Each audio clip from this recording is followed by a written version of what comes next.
যদি আপনারা বাংলার বাড়ি পেয়ে থাকেন তাহলে প্রশাসনের পক্ষ থেকে আপনাদের বাড়িতেও বিনামূল্যে শৌচাগার করে দিতে পারে। তবে আপনারা জানেন মিশন নির্মল বাংলার প্রকল্পের আওতায় বিনামূল্যে উপভোক্তাদেরকে কিন্তু শৌচাগার তৈরি করে দিচ্ছে। তবে এই শৌচাগার কারা পাচ্ছেন, কিভাবে পাচ্ছেন, সমস্ত কিছুই আপনারা এক এক করে জানতে পারবেন এই প্রতিবেদনের মাধ্যমে। ভিডিওটা প্রথম থেকে শেষ পর্যন্ত দেখুন, তাহলে সমস্ত কিছুই আপনারা বুঝতে পারবেন। তবে ভিডিওটা আপনারা কোন জেলা থেকে দেখছেন কমেন্ট সেকশনে অবশ্যই কমেন্ট করে জানাবেন। আর আমাদের চ্যানেলে যদি নতুন থাকেন চ্যানেলটিকে সাবস্ক্রাইব করে রাখবেন এই ধরনের ভিডিওর আপডেট পেতে। তো চলুন বন্ধুরা ভিডিওটাকে শুরু করা যাক। দেখুন, এই বিষয়ে বলা হয়েছে 26,000 পরিবারকে বিনামূল্যে শৌচাগার বানিয়ে দেবে প্রশাসন।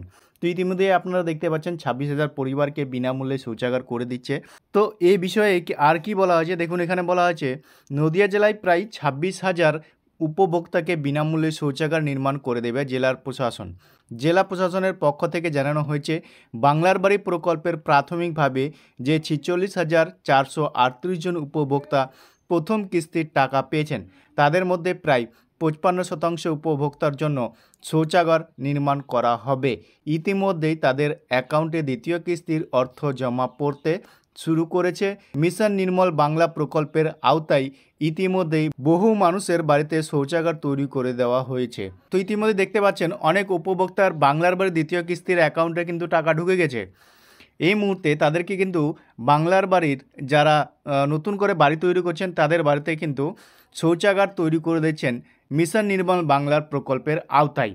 এরপরে বলা হচ্ছে প্রশাসনিক এক আধিকারিক জানান, যেহেতু এই প্রকল্পের অধীনে অধিকাংশে মানুষ নতুন করে বাড়ি নির্মাণ করছেন, তাই ধরে নেওয়া হয়েছে তাদের নিজস্ব শৌচাগার নেই। এই কারণে ইন্ডিভিজুয়াল হাউস হোল্ড ল্যাট্রিন প্রকল্পের আওতায় তাদের জন্য শৌচাগার নির্মাণের উদ্যোগ নেওয়া হয়েছে।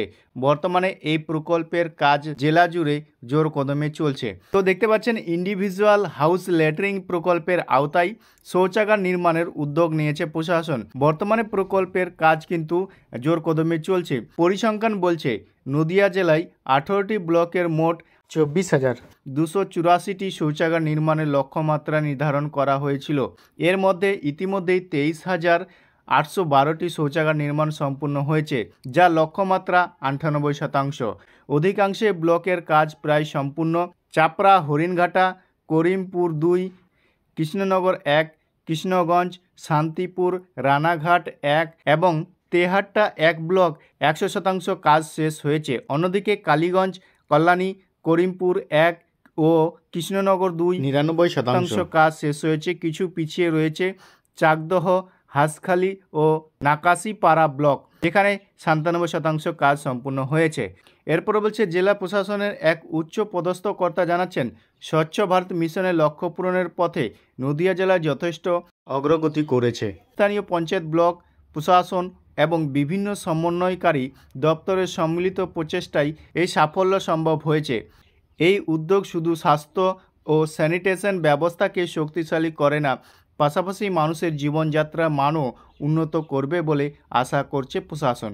তো দেখতে পাচ্ছেন বাংলার বাড়ি অনেকে কিন্তু নতুন করে বাড়ি পাচ্ছেন এবং প্রশাসন মনে করছেন যেহেতু নতুন করে বাড়ি করছে তাই এদের শৌচাগার নাই, প্রশাসনের তরফ থেকে কিন্তু তাদেরকে শৌচাগার করে দেওয়া হচ্ছে।